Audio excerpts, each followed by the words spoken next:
Okay, we're resuming our meeting on page 239, the election 2025 update. Karen.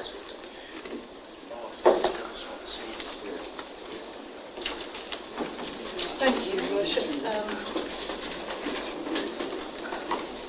Just an update on the elections, which will be with us later in the year in October. Just cover up a couple of points and happy to take questions. So the report just indicates that Warwick Lamp continues to be our elections officer, and we have our own Harriet Kennedy as a deputy.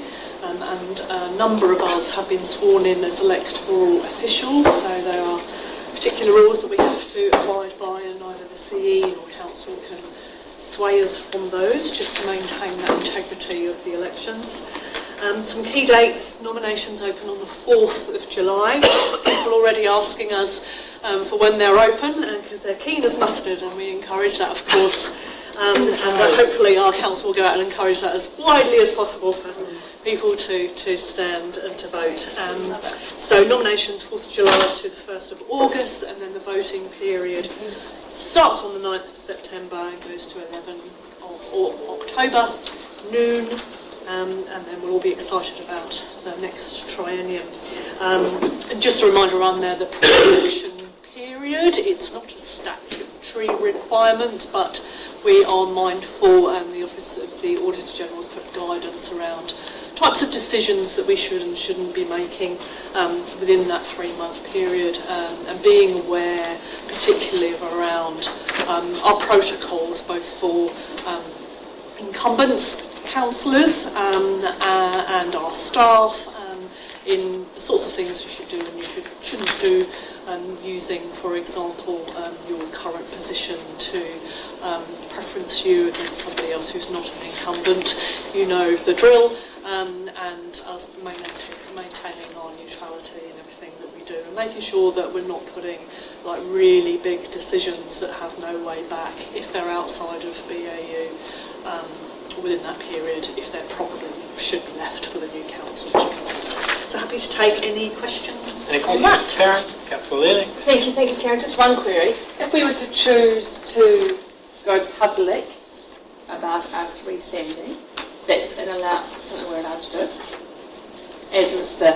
Auckland Mayor has done this morning. Entirely. We do have people already that we know of in the Wairarapa area that have indicated that they want to stand.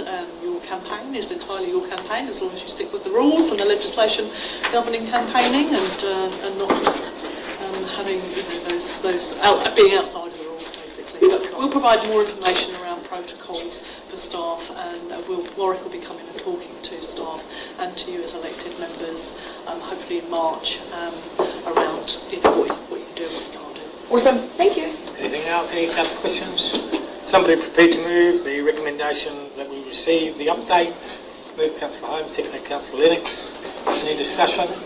All in favour, please say aye. Aye. Against? Carried. Okay, we're on to page 245. The Infrastructure and Assets Activity Report, and that is Matt.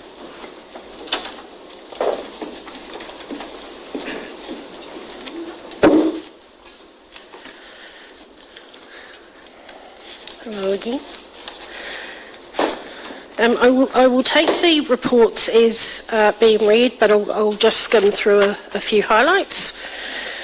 So the team have been back for about 6 weeks now. And much of that time has been focused on preparing work packages for this calendar year, and that includes a project. So all of our projects have been allocated. You'll see from the material in here that we're tracking well with the main projects that we report on. The other smaller projects, minor in nature, I'm across, and pleased to say that everything's going really well. The asset management project, which is probably the most critical internal project going on at the moment, that is progressing well also, but it is taking a reasonable amount of time and effort, but it is one of the risk areas that we speak to in one of the activity reports earlier on, so it's a response to that. We're really hoping to be able to go live at 1 July. And once we've had that in place and operating for a bit, I'd be really keen to get a couple of the team to come and actually show you, what we've implemented and some of the improvements with that system and also our compliance management system. Just stepping through each of the reports.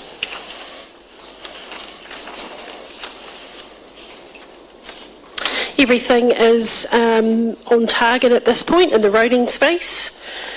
We don't have any change to the risk profiles from the last report.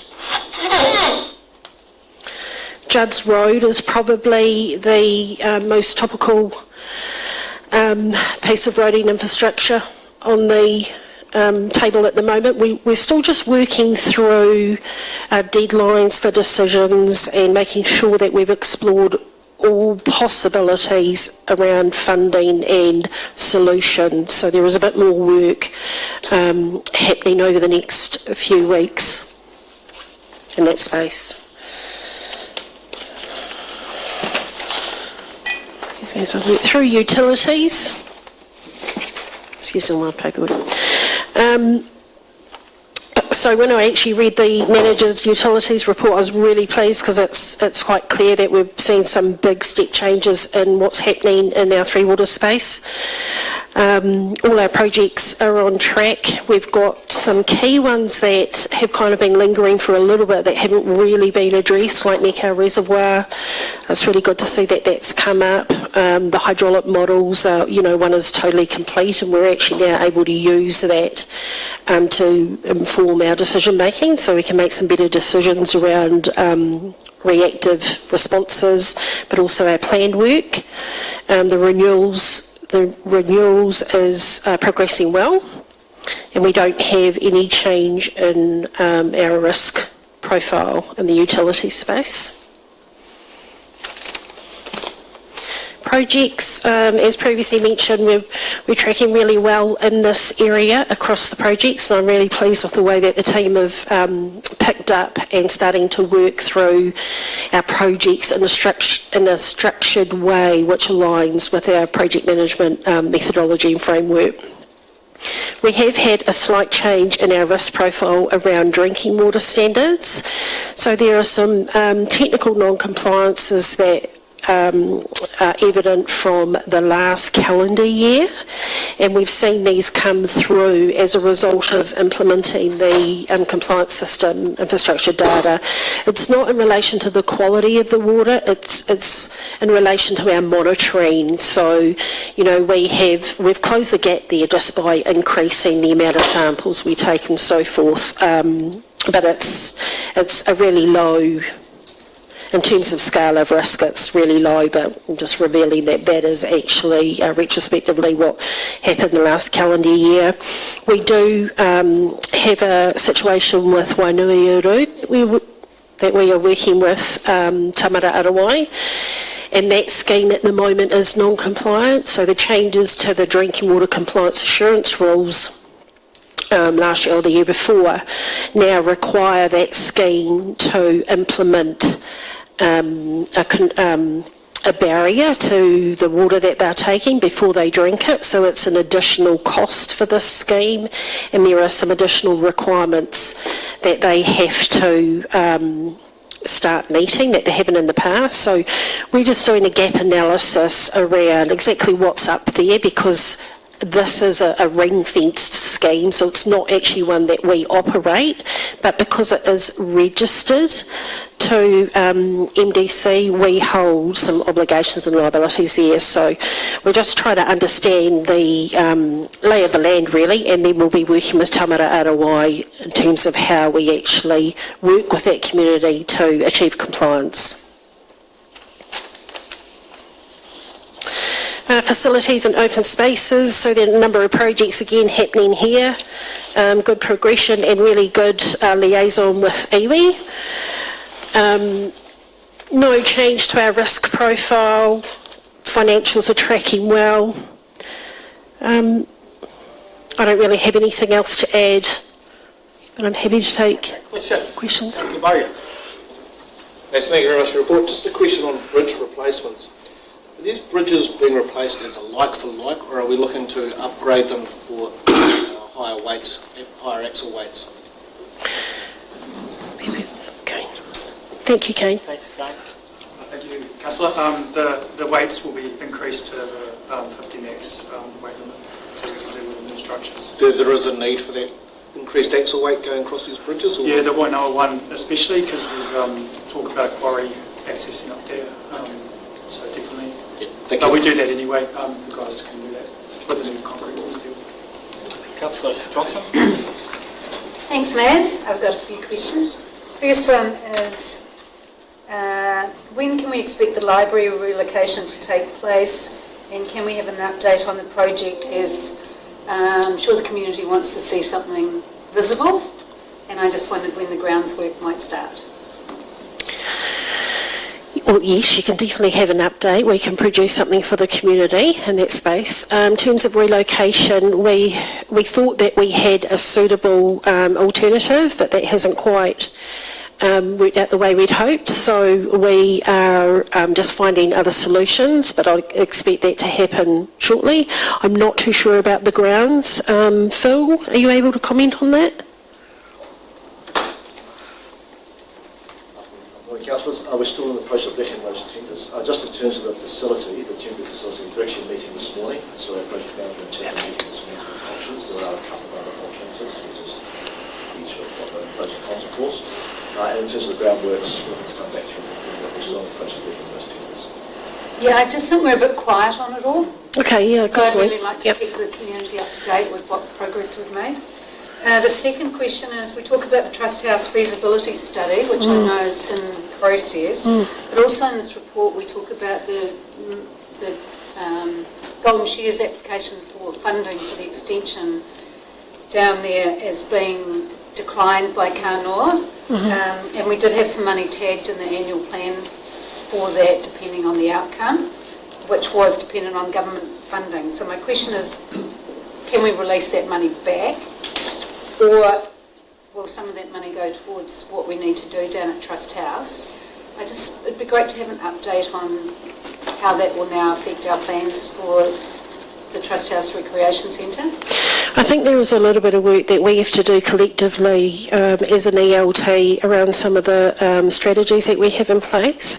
So there is funding on the years out. There's a reasonable chunk of money for Trust House over, I think it's 7 years, to do some upgrade work. I just want to be sure that we're considering everything, and testing, is this actually the right project? So there's some stuff that Karen and I need to connect up with before we... Once those feasibility study results are back, it'd be good to have a workshop and look at the different scenarios. And my final question is with regards to the resource consent application and hearings on the town hall. If you could just give me an update of when you're expecting the hearings to be and when we can expect a decision, please. Yeah, so just very tentatively met with the team about this yesterday. So we are hoping to hear back the end of March with do you want to speak to this, Phil? Sure thing. So Yeah, we've been thank you. given some tentative dates by... Phil, could you come over? Yes, sure thing. Sorry, Councillor. I'm soft-spoken, I apologise. So we've met with our council colleagues. We're in that regulatory hat. They have tentatively put aside 4 dates at the end of March and early April, which they're working with the Commissioner to see what works for them, and we've said we are happy with those dates, so we will, hopefully the hearings will take place over a couple of days over that 4-day period to be confirmed. In terms of this decision, there is a time period after the hearings by which the Commission has to release it. I believe it's 15 working days post-hearing. I think that's correct, Karen. There is then an appeal period, which submitters may appeal on that. So until we're through that process, we don't quite know what that timeline looks like. If there's no appeals, then we'll have a decision in hand within a sort of a month of the Commissioner hearing. So maybe end of May. Yeah. If there's an appeal, though, that pushes it out to third party. We don't know. Thank you. Any further questions for Maz? Councillor Lennox. Thank you, Mass, for your report. As always, it's such a great report, and I actually, to the community and encourage those that are interested in all these topics to go online and read this report because it's very simple, well laid out, and I think if anyone as silly as me can understand it, then the public will too. So, a couple of questions. Have the Friends of the Park been informed of the elm tree being removed? Because they are passionate members of the community that they have. Thank you. I'm getting a nod from Yep, good. Thank you very much. It's gone now. It's gone now. Okay, good. Secondly, was just around the footpaths. I have asked this before. Can we get sent a list, or can I just get sent a list of the streets that are going to be updated? Only because I actually had people ask me of that. Thank you. And last but not least, again, I've mentioned it before, but I really would love to see sooner rather than later some comms around the water meters for our community, just educating them. Like, for example, I tell a lot of my friends and family, turn all your taps and what's not off at home and go and check your meter to see for leaks. I just feel like time's ticking and I don't want them to be like, come to No, mind. you're right, and Yeah. that is, the project team are across that, and it's quite extensive, so we'll be rolling something out very soon. Awesome. Cool, thanks, Maz. Thank you, Councillor Lennox. Councillor Holmes.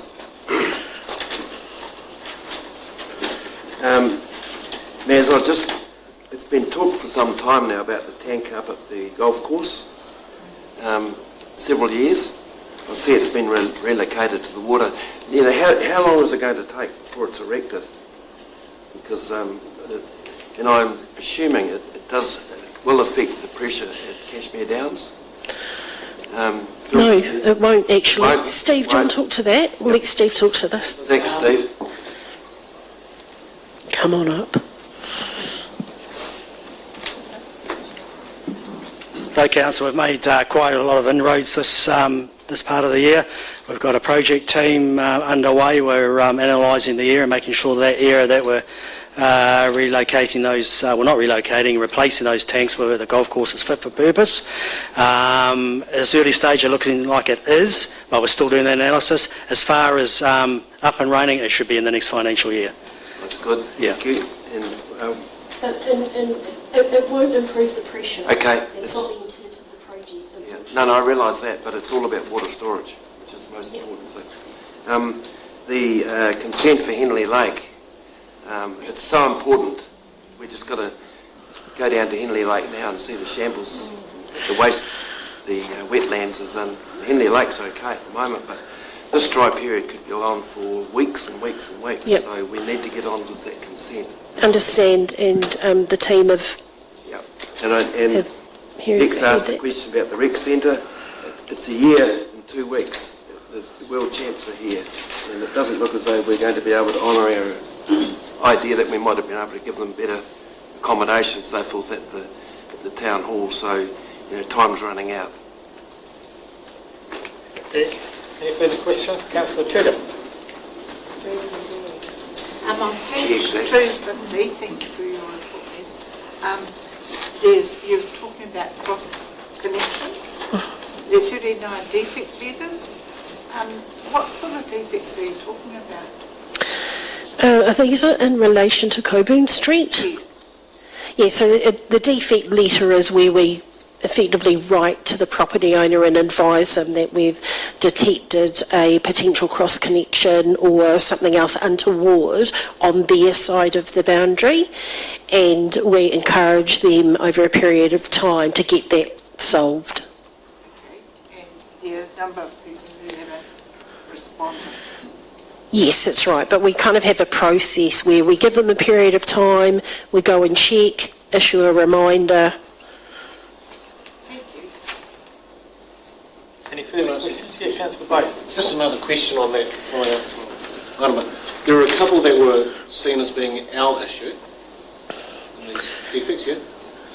Were they majors? Was it a holy moly? Oh, I can't remember the exact locations, but there were a couple that were of reasonable, they were contributing. They weren't the sole contributor, but... Thank you. And we've solved our problems, everything that we're aware of, Councillor. Maz, from my point of view, just wondering, the tree that's just come down in front of the Exolute at Queen Elizabeth Park, was that people have questioned whether was that a safety measure for people that sit and go to the toilet, or was that tree disease and... Sorry, I'll let Ian talk to that. Thank you, Ian. Councillors, so the elm tree above the Exeloo had been experiencing snap-outs, and it had reached a point where it was putting the Exeloo at risk.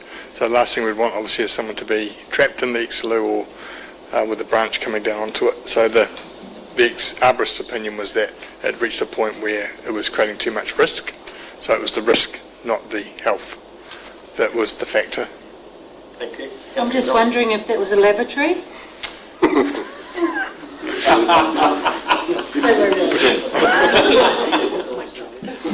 Thank you. Please forgive Councillor Johnson. Councillor Goodwin. Just got a couple of... So the library project comes back to us soon. I know it was raised a long while ago that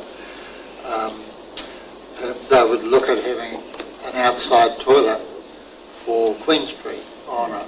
So I'm just curious to know if that's in the project or not. I can confirm the scope of work for you post this meeting, if you like. But I don't know off the top of my head. And wired a house, interested to see the drilling program. Certainly I'm no geologist, but pretty sandy, silty looking cores coming out of there.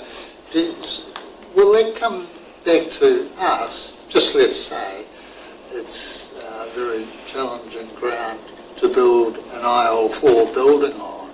Will that come back to us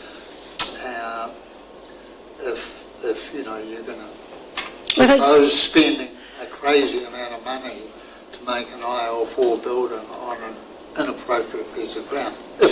If the results of that alter the scope of work or substantially the cost of the project, anything of that nature, as per our policy, we would bring that back. Yep.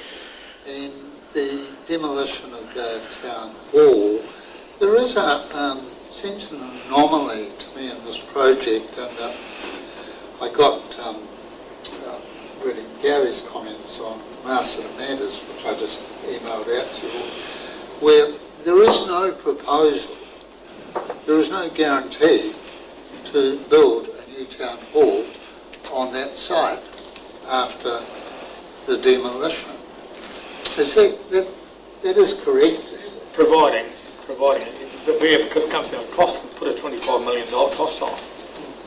So if we can't do it for $25 million, what we done?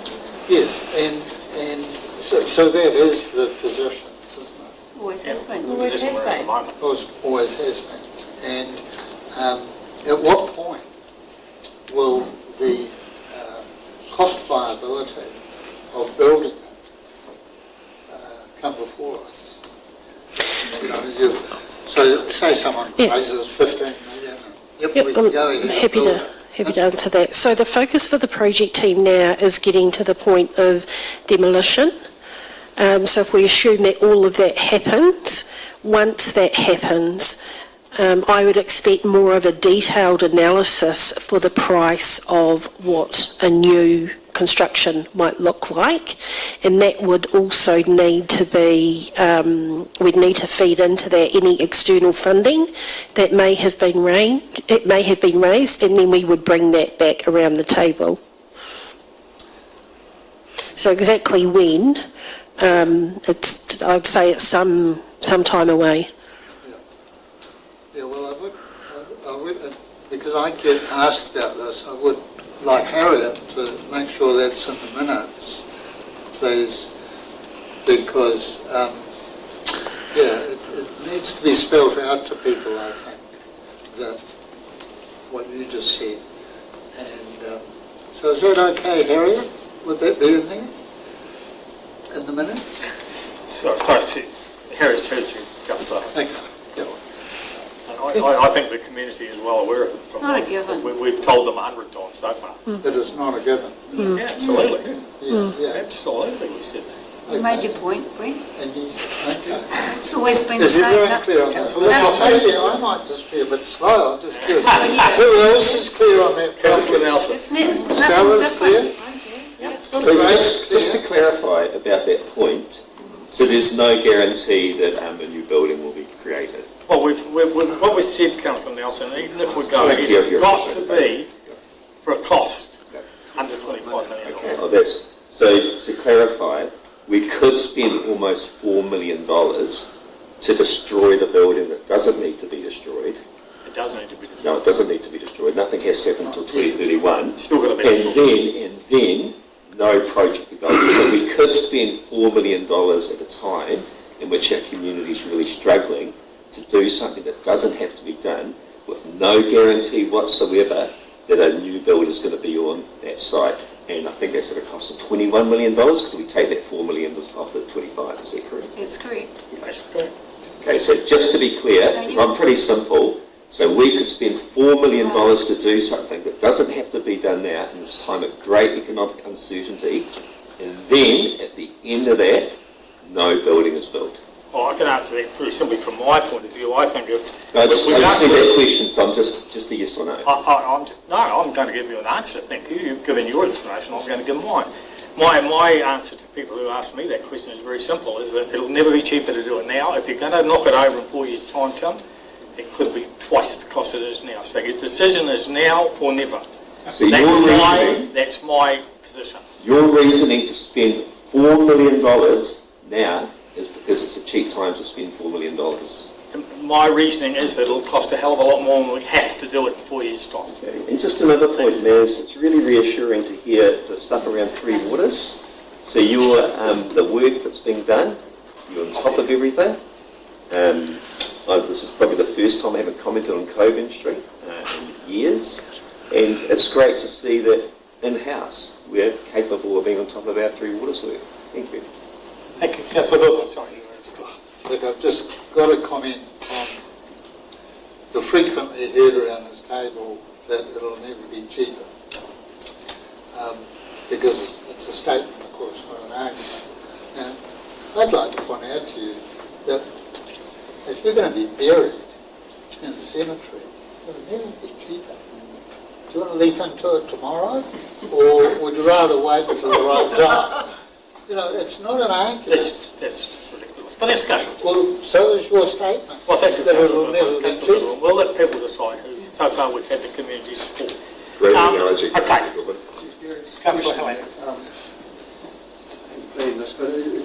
If we go ahead and demolish and we can't build for 21 million, does the group have a plan for that piece of land? I think that would come back. But we've had a lot of people talk about what could happen there. Oh, staff can't. Green space. Is that what you want? Is that what you want? Movie theatres? There's a whole lot of things. Decent movie. But no, that would be the next, that we'd have to come back to this election campaign. Any further questions? Councillor Hunt. It's not a question, Mr. Mayor. I'm actually tired of Mr. Goodwin's questions all the time, and I get the community coming to me, and he is running around telling people about the cost of Three Waters, or the water done well, and how we can't afford to pull down the town hall, build Waiata House, and do the library. Now I'm sick and tired of it, Councillor Brent. Hunt, we do need a question. I'll take it. Any question? Any further sick of it. questions? Okay, somebody prepared to move the recommendation on page 245 that we received the report. Move Councillor Bayer, second Councillor Nelson. Any further discussion? Yeah.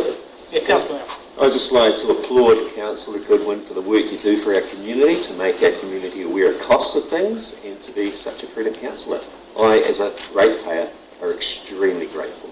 Get a room, you two. Thank you, Councillor Nelson. It's the 31st time you happen to say that at these meetings. I personally have never heard any councillor talk about another councillor like that in 15 years or might be on council. It's show appreciation, because it is great. You've got to give a better balance between Dave's comment and So maybe each council meeting will take turns praising each other.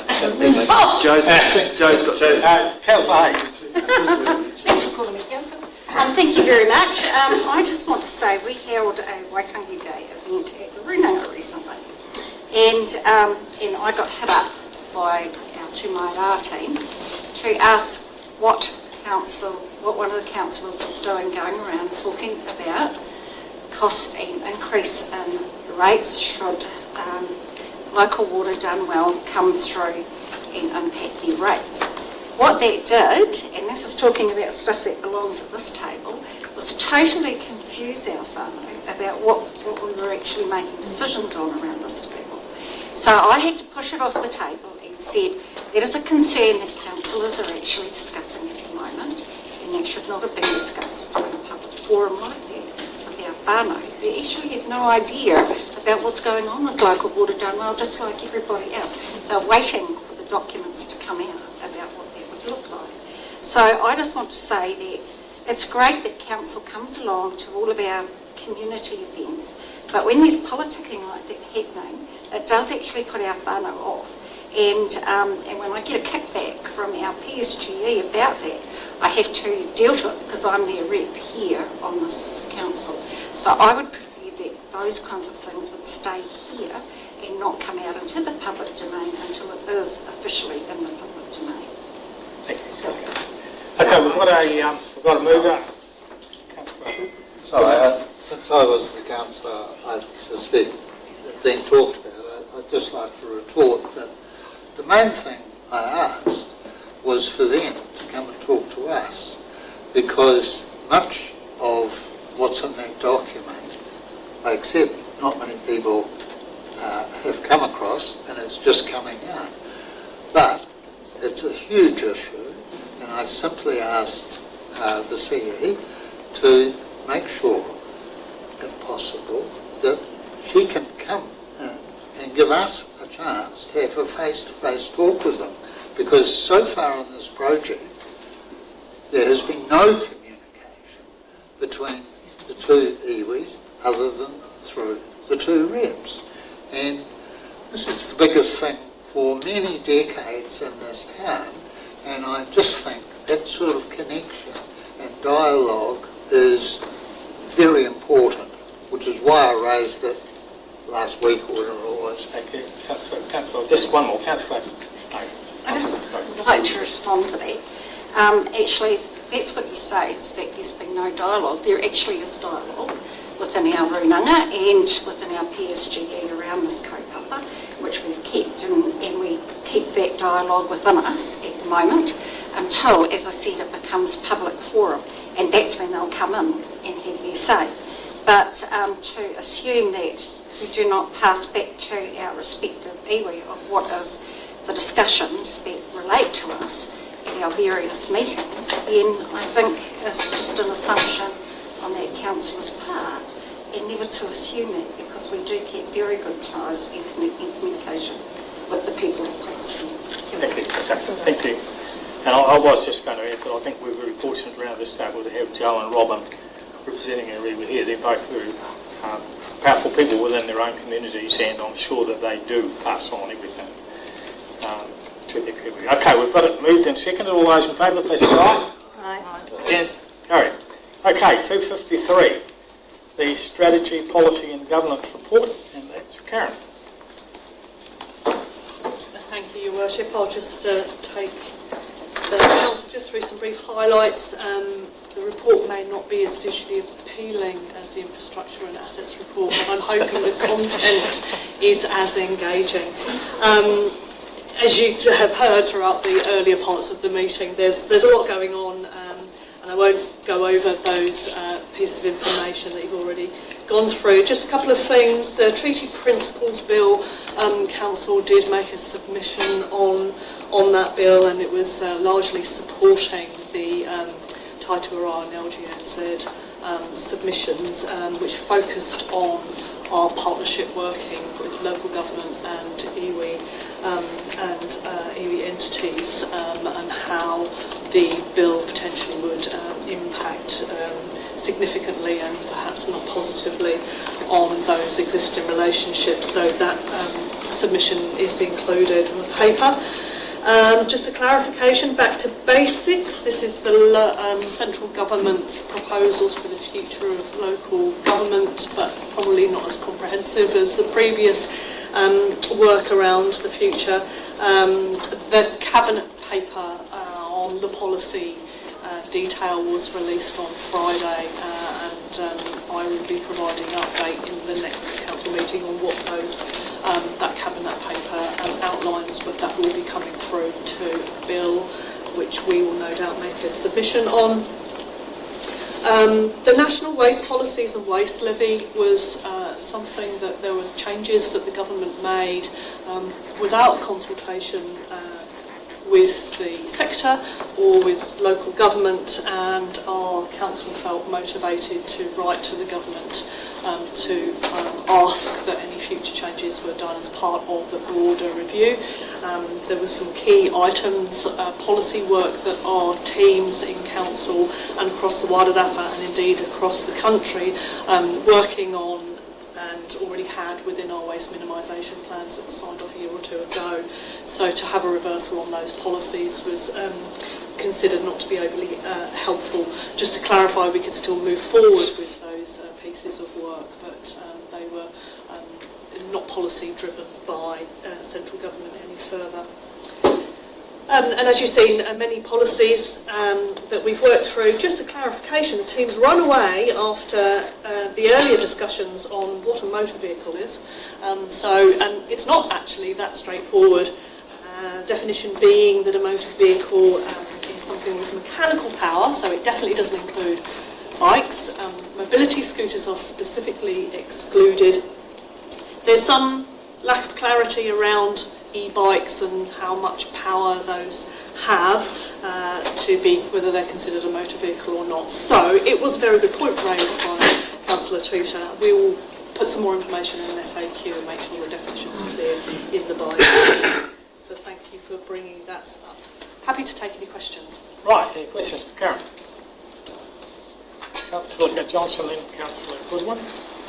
Thanks, Karen. I was interested in the turnaround on the waste minimisation policy, because I know a lot of work's gone into that and Councillor Helena's been involved. Particularly we had a lot of support from our community about food scraps, so I just wondered what the implications are. Are we going to wait for the next 12 to 18 months before we get more guidance from government, or are we just going to put everything on hold? Because there were some good ideas.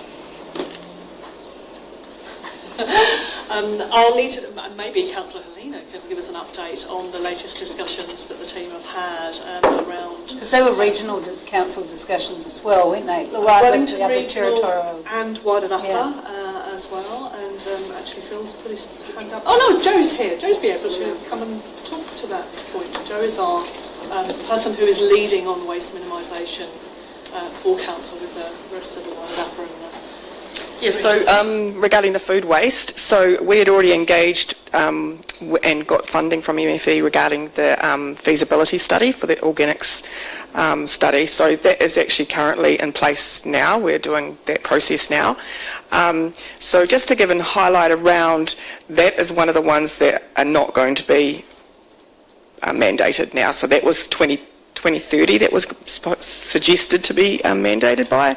However, the Waste Minimisation Fund still has allocation, and they're still going to continue with funding anything to do with food waste. So they still have, we can still apply to get the bins or anything like that to continue. So it was just that they weren't going to mandate it. Now, a lot of councils are further along than we are, that either have it already in place or are literally about to roll out.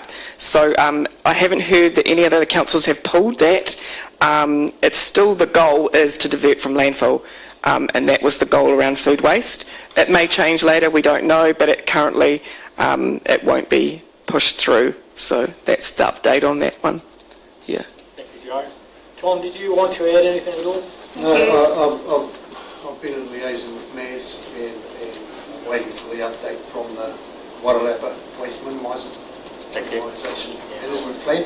So, yeah, that's an update from you. Right, any questions, more questions for Karen? Councillor Tutor. Thank you, Karen. I understand that the Mayor and the CEO sent the letter and supporting the treaty principles. I guess they might not always write the letters. I'd just like to point out that iwi that I belong to is Ngāti Kahungunu, not Kahungunu ki Wairarapa. And so when it's put into the letters, it's Kahungunu ki Wairarapa. It's incorrect. So I'd ask if any... You're telling the mayor off, really. That's what you're doing. No, Fair enough. I said you don't write it. Yeah. I'll try... No, we take that point, Mayor. Right, Sorry. thank you. Any further questions for Karen? Councillor Goodwin. Just on that third bill comment, the Simpson Grierson, you sent us, or Gary sent us, a local government New Zealand Simpson Grierson opinion on the number of options and how government may interfere with the decision we're supposedly making in June. I'm sorry, can I email you the query based on that Simpson Grierson letter? I have already raised it with Kim, but he didn't really, I didn't think, respond in depth. I'll send you a query by email, or you may have already seen it. Oh, I know exactly where you're going, Councillor, so I can try and address it now. No, because it's actually a really important point that I think is useful for people to understand. I mentioned earlier that we were operating under a number of different pieces of legislation. We're operating under the Local Government Act and also under the Local Government Water Services Preliminary Arrangements Act, I think it's called. There is a third bill, and that is currently a bill that's out for consultation. The consultation closes, I think, next week, or the end of this week. There's consultation requirements under the existing Act, which is what we're operating under at the moment, and there's consultation requirements under the bill. And as I mentioned earlier, those bill requirements are supposed to apply to entities in the future, so not the ones that we're setting up now, but if we decide to change things a couple of years down the track, it will be in, if that bill, if the information in the bill goes through to an Act, it will be those ones that apply. The confusion lies in that the bill says that anything that has been done under the Act will then, no longer apply, and it will need to work under the new Act, which stands to reason when you've got some new provisions in the case. So Simpson Grierson provided their advice before Select Committee stage, and basically, I think this is a bit around the traps, but it's caution that there's a lack of clarity. If the bill comes into effect before we conclude our consultation process, what does that mean? Does that mean then we might have to reconsult? Under the bill, there's a requirement to have two other options in addition to your existing delivery. So, of course, we've got one other option. So is there an issue then that actually we might need to reconsult with another option? And as the legislation currently looks, that could be a possibility, and that was a risk that Simpson Grierson were highlighting. This is not the intention of the government. We've clarified with policy people at the DIA, and the policy intent is that the bill with the new Act will apply to future entities, not what we're setting up now. The submissions from Taituara and LG and said we've seen drafts of those submissions, and they're pointing out that there is this overlap at the moment, and that needs to be sorted out at Select Committee stage. So when consultation closes and the submissions are released, I fully expect some advice from DIA to the Select Committee to say we just need to be clear that the provisions of the bill do not apply to what's currently going on. So I think that was Kim's response to you, that actually we're confident that that anomaly will be resolved, and therefore we will not need to redo any consultation based on another option. Does that answer your query? Did I anticipate it correctly? You did. Very transparent. So when do you think you'll have that clarity? Well, it will be when the submissions, well, if we get to see any advice from DIA, and they may release that, because obviously we're all sitting there waiting as local government, they may choose to release their advice to Select Committee to us, or a version of it, before Select Committee reports back, because that could be something like but also, as long as we stick to our time frame, we are confident that we'll make that consultation, that will finished, be concluded by the time that the Act comes in any case, so therefore it won't any longer apply to us. So it'll be about May, we think. Okay? Any further questions for Karen? If not, somebody prepared to put the recommendation that we receive the report, moved by Councillor Tudor, seconded by Councillor Lennox. Any further discussion? If not, all in favour, please say aye. Aye. Against? Carried. Right, Leanne, page 269, the Māori activity report. Leanne, you're with us? Kia ora, everybody. Do you want to talk to your report? Yes, I can do that. My apologies for not being there in person today. I had a personal matter to attend to. This is my report. I'd like to present my report to be received. It's an update of matters since I'd been gone last year when I was on leave, and I thank the council for that support during the passing of my mother. A bit of an update since October, really, because things are still getting off. So I can run through it. A big mihi to our iwi reps, Joe and Robin Potangaroa from Ngāti Kaununu Wairarapa Tamaki Nui Arua Trust, and Joe Hayes from Rangitani o Wairarapa, who are present at meetings that are significant to our iwi, and they've been engaging on a number of matters, which I would assume they would talk to themselves. We continue to look after our relationships with our PSGs, our hapu and marae, to address matters of significance. I think there's a number of things going on where we would like participation. I've listed them. The library extension, that's around design. We've actually had some feedback today around the two iwi wanting to engage on it. The town hall demolition, the policy, the dangerous and affected and century buildings, which affects marae, if there's dangerous buildings on the marae, the water uptake from the Waipawa River, and the Ngāwai Piko Rau or Whakaore project, where we're collecting stories around that, the rivers and the awas around the place. There's a number of planning and land matters on the go, but I've just listed a couple here that have been quite significant. The naming of a new road in an industrial subdivision will be happening. Some correspondence backwards and forwards on issues around the motu with mana whenua that we're dealing with. I just wanted to say a big mihi to our communities team on the mahi they did around the Waitangi week, really.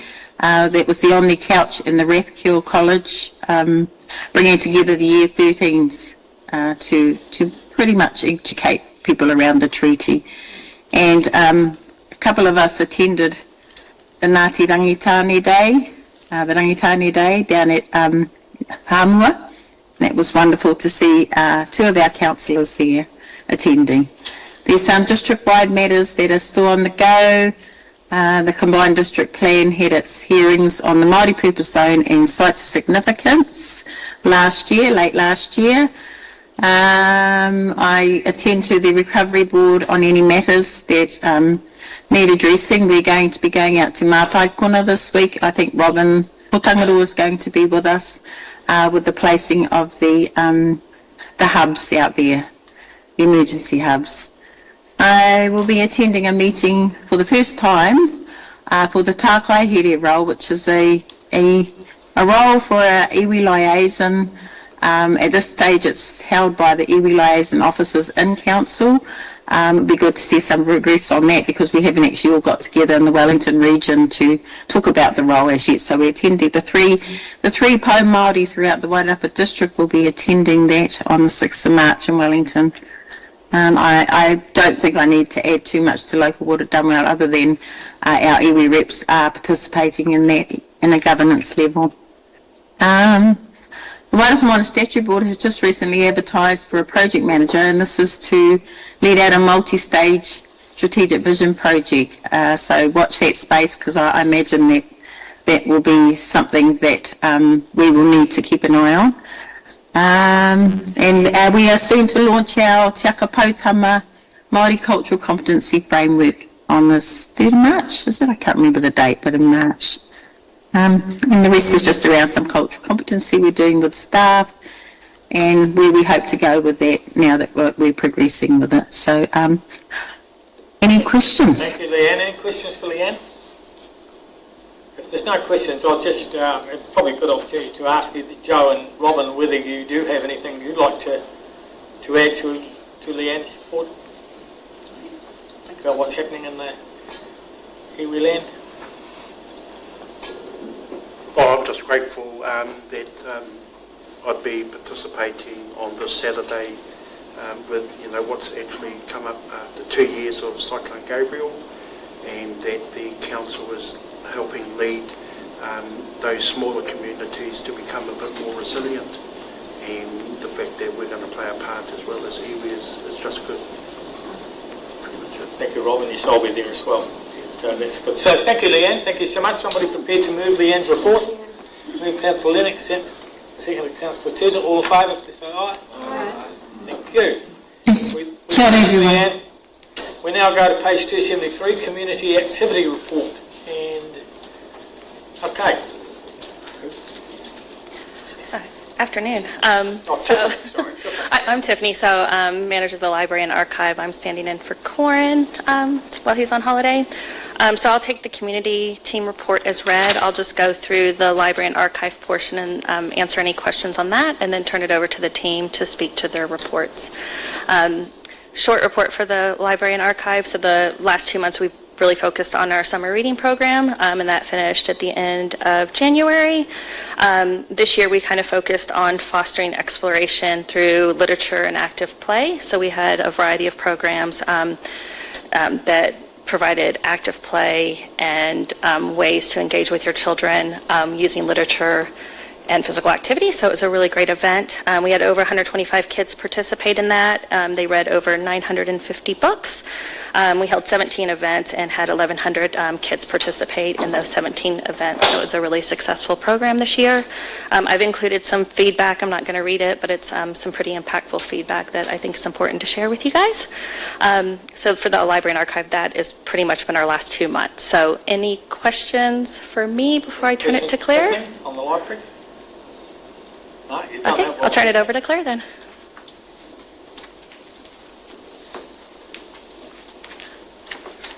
Kia ora everyone. So just a quick snapshot of us from November, end of November last year to the end of January this year. So over that time we've raised 1,261 service requests, which has been keeping us pretty busy. Lots of those service requests generally came from barking dogs or lost dogs, as well as damages being experienced out in the community too, to signposts and things like that. Our call centre numbers over that time was around 2,372 calls with 75 unanswered calls. So still maintaining a good rate of responding to the calls that are coming through. And any unanswered calls go through to our answer service, which we pick up within the hour and respond back to the customers. Our service desks, both here and at Queen Street, have remained steady throughout that time, with lots of walk-in customers with roading and planning inquiries, but also just general inquiries about rates and whatnot as well. So yeah, any questions? Any questions for Claire? No. One comment I will make clear is that in the sit-ins that I have every week over there at the Queen Street Council offices, I invariably, 2 or 3 of the people say to me how pleasant and friendly the staff are.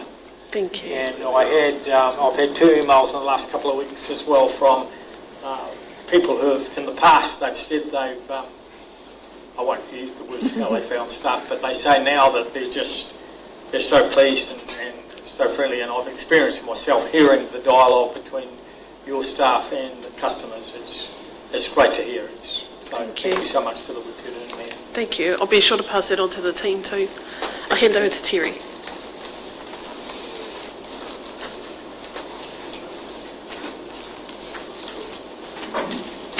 Kia ora. So I'd like to acknowledge the Environmental Services team for the work that they did over November and December.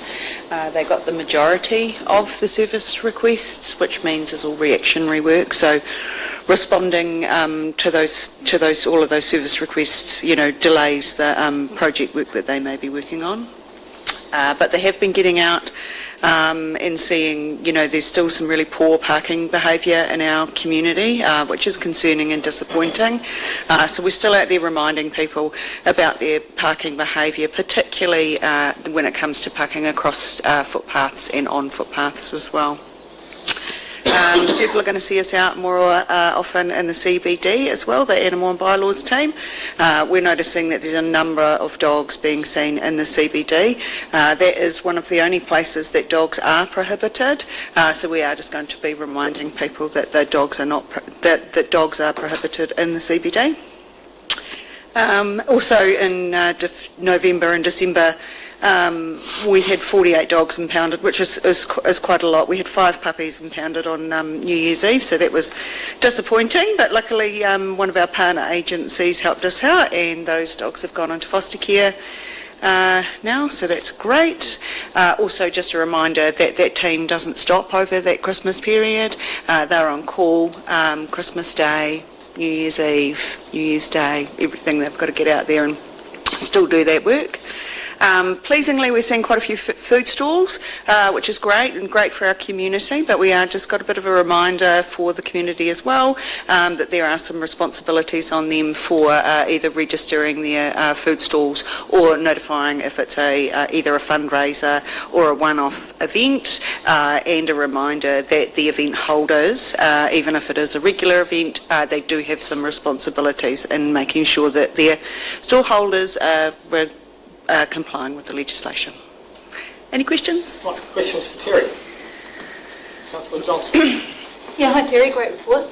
Just a question, how at the end of last year you sent communication up Dixon Street about the changes in monitoring vehicles. Could you just give us an update on that please, how that's going? We're seeing great compliance now. I think probably people would notice in certain areas of the town that there is a lot less vehicles parked on the road for long periods of time, but tickets are being issued. They were being issued now from 1 January. People have got the opportunity, if they have actually got their registration or warrant, or it's slightly lapsed, then they can put an application in for compliance and get that waived. Just another question. Here's an example. There's a van parked by Queen Elizabeth Park in the police station road, which has been there for months. Who should that be reported to? It's like abandoned, parked up, locked up.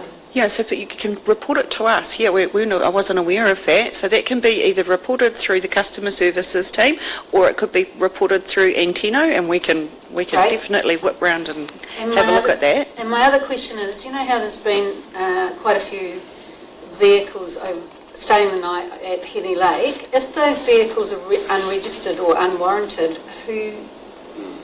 where would they be reported to? So at the moment that car park is not gazetted, but there has been a proposed change in our bylaw review to gazette all council-owned car parks, but that will need to go through the consultation process. I had visitors from Wellington who used to live here, and they went down there and they were pretty appalled and they commented that a lot of vehicles aren't registered or warranted. So that's great to hear that's coming up. Yeah. Thank you. Any questions? Any further questions? Yeah, Councillor Nelson. Just out of interest, what's the partner agency that you work with for dogs? So we've got several partner agencies. Chance for Change was the one that took the puppies that time, but we also work with the SPCA, and there's another agency called Ali's Canine Rescue as well. Any further questions? Okay, great stuff, Terry. Thank you very much. Any further? Is that the full report? Kels.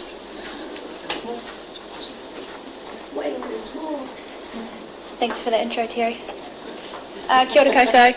So I'll take the community development section as read. I did want to highlight a couple of things. We've had a really successful summer events program, and more recently we've had 2 great Waitangi events. So they were both part funded by central government, On the Couch and our Year 13 Te Tiriti Wānanga. And finally, just the school holiday program facilitated by Pacifica o Wairarapa saw 35 tamariki based out of the youth hub for the first couple of weeks of January, so it was great to see them down there having a bit of fun. I'll take questions if you have any. Questions for Kelsey? Excellent. Doing well. Cool, thank you. And just lastly, I'd like to introduce Lisa, our Regional Positive Ageing Strategy Coordinator, and she's just going to talk a bit about her 6-monthly report from July 1 through to December last year. Thank you. Mary. Kia ora koutou. Nice to see you all.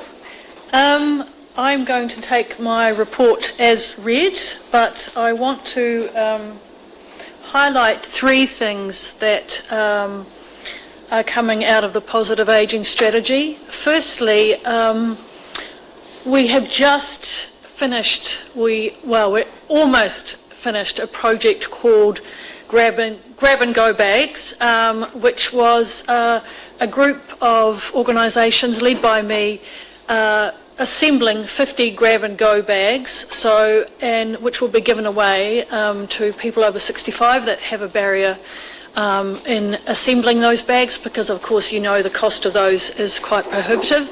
So we've managed, working with Remo, we have got donated second-hand grab and go bags.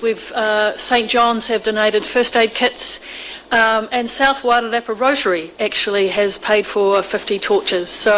And there'll be a range of other stuff that will go into that bag, and it's being spread across the Wairarapa, and the Masterton will get 27 of those bags, and the allocation will be managed through both Eastside, Waicare and Age Concerned, and managed by myself in conjunction with those people. So I just wanted to bring that project to your attention, because obviously those grab bags are quite expensive, and we do want our old people to have those in their homes. We have set ourselves an ambitious target of assembling 100 this year, and I'm already a little bit scared by that, but hopefully we can pull it off. So that's one project I wanted to bring to your attention. The other one is actually my membership on the Greater Regional Council's Public Transport Advisory Committee. There's a public committee full of community members, of which there's only 2 Wairarapa representatives, and one of them is just gone, so I'm there as the only Wairarapa representative there at the moment, and actually having that voice both from an older person's but also from a Wairarapa perspective is very handy. A lot of my conversation is around accessibility, because of course 59% of our older people have an accessibility issue. So in particular, the bus replacements, not only do they not provide such a comfortable ride, but actually in the last year or so, some of our older people actually haven't been able to get on them because they haven't been accessible.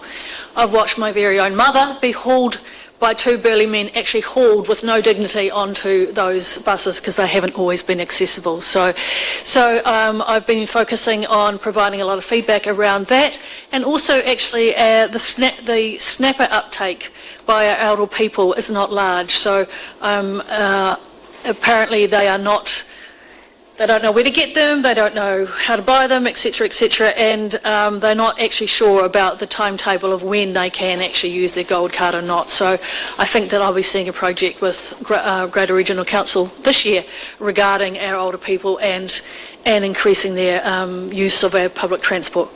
So that's 2 of the issues. They are either happening or have been happening. One I wanted to highlight is something that I'll be doing this year. And I brought some show and tell for you. But last year I did a project called Over the Fence as opposed to On the Couch. Over the Fence was a project I did in Masterton, and that was really in response to the fact that studies show that the kind of language we saw with COVID, which was like if you're if you were 70, you had to stay at home, you were vulnerable, you were at risk, etc., etc. That really kind of negative language with a focus on frailty continued in the media after the lockdown stopped. So the language around older people has changed to be quite sort of negative in our media. And so I didn't think that was such a good thing. And but at the same time, we do need to be looking out for our neighbours. But so I turned it around and actually I called it Over the Fence, and over the fence is a treasure. Over the fence is a neighbour, over the fence is an older neighbour that may have a whole range of skills and experience that you as a neighbour could utilise. So actually bringing about encouragement of neighbourhoodness, but also actually respect and sort of embracing your older neighbour. So it's highlighted 4 Carterton people, and we're now on the search for 4 Masterton people. So so we've got a series here, and I'll just pass them round. So over the fence is a gardener, over the fence is a builder, over the fence is a storyteller, over the fence is an artist with the Carterton ones, and I'm already thinking Mary from the library might be over the fence as a librarian, but don't tell her because I'll need to go and approach her myself, but I'm thinking she could be perfect. So really looking to highlight some wonderful Masterton people over 65 that are a treasure over your fence. So that's something that I'll be doing this year. Are there any questions? Thank you, Lisa. Very well done. Councillor Goodwin. It's a positive age. Brent's volunteering for Jump the Fence. I wonder if you can tell us about the United Nations Age-Friendly Environments program you engaged with. Okay, so if you think about our positive ageing strategy as the grandchild, you've got the national strategy, so better later lives, coming out of the Office for Seniors for the government.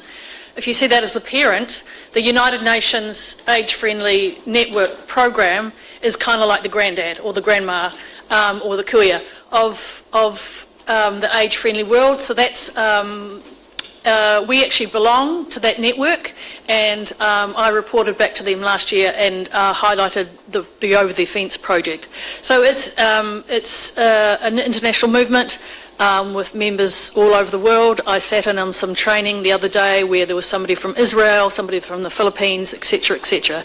So that is where the framework for the age-friendly programs that you see across both nationally with our national one and also across councils, that's the framework that they've set out is pretty much the framework that is adopted for any positive ageing strategy by a council, and we have 33 councils in New Zealand as part of the national network. So that's what that is. Okay. Any further questions? No further questions. Thank you so much, Lisa. No problem. Thank you so much. Thank you so much. Okay, is that anybody else? No? Okay, the recommendation is on page 273 that we received the report. Somebody prepared to move. Moved Councillor Johnson, seconded Councillor Lennox. All those in favour, please say aye. Against, carried. Right, 292, the CE report. Kim obviously is away at the moment. Karen, you taking this, are you? I'm happy to take any questions on Kim's report. Any questions on Kim's report? Somebody prepared to move the report then? Move Councillor Johnson, seconded Councillor Holmes. No discussion. All those in favour to receive the report, please say aye. Against, carried. Do we have any councillors' reports? Thank you, Councillor Johnson. Just quickly an update on the Wairarapa Youth and Governance Group. Finally, we're making some progress. Kelsey, go on? No, yep. Finally, we're making some progress. This is the group that's together with Police, WINS, Emerge Aotearoa, Housing, Pathways. We've got principal involvement, which is looking at catching youth offenders before they get into the justice system. And we've finally made some traction. The police have now committed to a server for confidentiality of notes and clients' details, because one of the biggest problems we had was everybody works in silos previously, and one government department wouldn't talk to another government department and people wouldn't share names. But now we've got a confidential server that's retaining that information, so we can actually be upfront and realise that we're talking about the same person or people, and who else is already dealing with them or who else can be involved. And we're pulling people together, and we've got a commitment from a strong core of people of about 6 people, but we now have an up-to-date database on anyone in social services or youth areas that we can pull in based on the need of a particular vulnerable person. So that's progress. And the other one, Pacifica o Wairarapa Trust, their issue is still securing ongoing funding because their central government, Pacifica Peoples and COVID funding and health funding has all stopped. They have enough money in the coffers, probably lasts them till about June, but we have in March a strategy day and a business planning day to focus on priorities and to appoint someone to generate funding applications and what they're going to be for and what we're going to focus on as a trust so that we can secure ongoing funding. Pacifica o Wairarapa, though, is very grateful to the 3 councils for their continued support, and they've still got that Trust House has just confirmed paying their rent for the next year, and Lands Trust is paying their after-school program. So there is some good local funding. They just need some big-ticket funding really to continue their work in the health sector, particularly in our community. Marama. I assume that the holiday program they ran was funded. Yes, yep, and it was very, very successful, and they're hoping for that to be an ongoing partnership with Masterton District Council. Okay. Yeah, so that's me. Any questions? Thank you. I just had the report from the Youth Council. So they've had over 15 applications for the new Youth Council for this year, which is really great. So I think the selection process has been carried out, and our first meeting will be on March the 1st. But what I took from the quality of applicants was really diverse ethnicities, which is fantastic, and a really good range of age brackets, sort of from the youngest at 12 and right up to sort of early 20s. So a really broad group of youth that's going to represent Masterton, which is Joyce. Councillor Lennox, could you also give us a bit of an update on Summer Hammer? I know that that's not a straight out council thing, but we are supporting it. Oh, yes. I'm sure you'd love to give us one. Yes, thank you, Mayor. Yes, Masterton District Council is one of our main sponsors for this year's Summer Hammer. So, looking to be a fantastic day. 9 local bands. So Masterton has a really strong musical community, which is exciting. So 9 local bands, of which 4 of those are youth groups, and then obviously our headliner, Cassie Henderson, coming down from Auckland. So the weather's going to be good. $2 on the gate, still $2 from when it first started in 1997. Pretty cool that we can bring this concert to our town. So come along, Brent. Look forward to seeing you up the front dancing. Good man. Any David, Councillor Holmes? I'm speaking on behalf of the Wairarapa Water Resilience, and I'm the chair, and it's funded by the 4 councils of the Wairarapa. And I sent an email out the other day just about what's happened, and Karen suggested that I just bring it to you people today. So briefly, I had an opportunity to catch up with our local MP and had discussions. Also involved was Bob Francis, Simon Casey, Jeff Copps and Shane McManaway to come along, as well as Yoni Marks she's the lady that's leading our group. The discussion was wide-ranging and included the need for the Wairarapa to work together to overcome barriers and get organised with water storage. The need for seed funding was raised by Shane McManaway to progress the work with the professional team. Buttrick suggested that he will see if he can work with parliamentarians to explore initial funding options. Since then, I've been in touch with Chris Bishop, and he's told me to get organised and get down there, so we're in the process of doing that now. Just the other day, we met with Vanessa Winnings. She's the Director of MPI, the new Director of MPI, charged with developing a national water strategy and doubling export value. Karen Williams, the new CEO for Irrigation New Zealand, has taken over. Robin attended. There was an apology from Joe, Bob Francis, Jeff Copps and Joe Hart.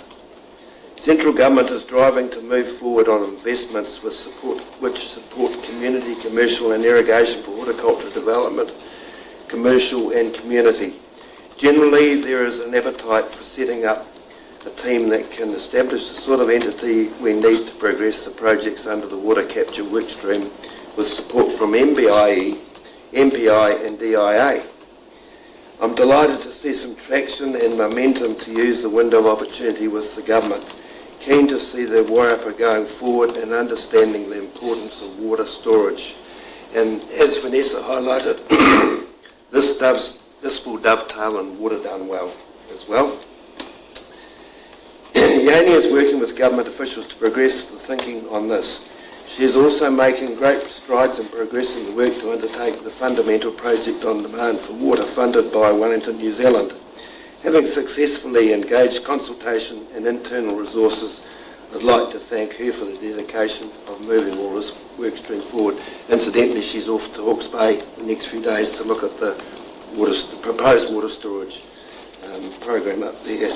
I think with this dry summer, I don't think I have seen the rumour hunger as low for 5 years.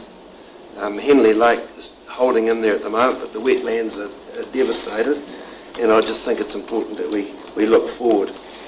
Yoni's also has written a report for regional deals, and this is government funding, and it will be coming to the three Wairapa mayors soon. So we need to back these things.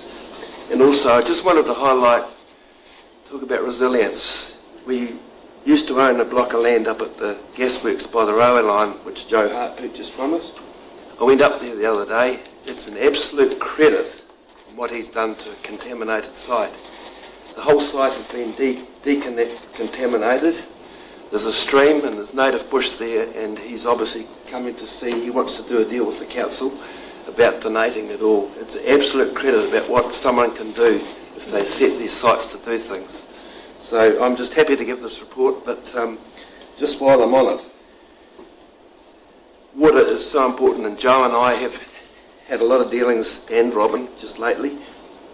We have a situation in Masterton with the water storage plant up at Kaituna. 3 years ago we had the foresight, or 2 years ago, to purchase 80 hectares, 80 acres, 33 hectares, and I believe that this is a wonderful opportunity for us to move this project forward. It might well dovetail with Wakamoku if Wakamoku ever gets going, but I think we need to sort of start somewhere. And boy, I saw old Kane over here, and I thought, have I got a deal for you with regards to metal? There's that much metal up there. If we dig a hole in the ground, it'll solve all our problems. So thank you for the opportunity. Perhaps Joe might like to say something. Thank you, David. Joe? Thanks, David. Yeah, thank you. I mean, David said most of it anyway. I did discuss Wakamoku with our iwi, Rangitane, and that is off the table for the time being. However, the Kaituna proposal seems to be a real goer because you're already up there. You've got pipe running through it to get down into the town. So your horizontal infrastructure, most of it is in, right next to the water treatment plant, and research shows that a reservoir and a water treatment plant go well together. So, and it would be an asset for the ratepayers of this community to have something like that. But the main clients receiving it would be the people of Masterton Township and small business owners, local business owners. We've had a bit of a chat about that. It wouldn't be suitable, I'd say, for big irrigators. I don't think it would be big enough for that, but that's all right. And as David has already alluded you to, there is opportunity there to on-sale the aggregate that come from that, the spare aggregate, and also consideration for fast-track funding. Also, the other thing is, with the funding for Wakamoku that was done a few years ago, I think the IP belongs to MB for that, so it's not like we can hitch our wagon to that IP, because it's with Kānoa, sorry. So with the Kaituna proposal, with quite a lot of the additional costs of, because Because I think Wakamoika, you had to purchase land. You already have land, so why not? So that will cut your costs down. You're kind of on your way there anyway. So pulling together the proposal to get to fast-track ministers would be, I would believe, would be a much easier prospect for this council to consider. And I have put this, voted the idea with iwi, and they're very supportive of what council intend to do. And also with Mike Butterick, he said another aspect to a potential reservoir, say, would be having an environmental flow attached to it, which would allow any excess water to actually flow down the river as well. So, yeah, I just want to support the work that David's been doing with the team, and encourage you to actually take the time to have a look at it. Thank you, Joe. Thank you so much. It's so exciting. Councillor Tudor. David, I thought one of the reasons why they went or didn't go with Wakamoika is because it wasn't gravity fed, whereas Kaitona would be, I understand. Is that correct? That is true about the gravity fed, but Wakamoku could be, because apparently now we can get through dockland to get it out of the river. But the reason it was turned down was simply because you couldn't put the Wakamoku Trust wanted to put it into the Ruamahanga River as using the river as a conduit and pulling it out further down. But that didn't fit with the latest resource consents under the Natural Water Plan.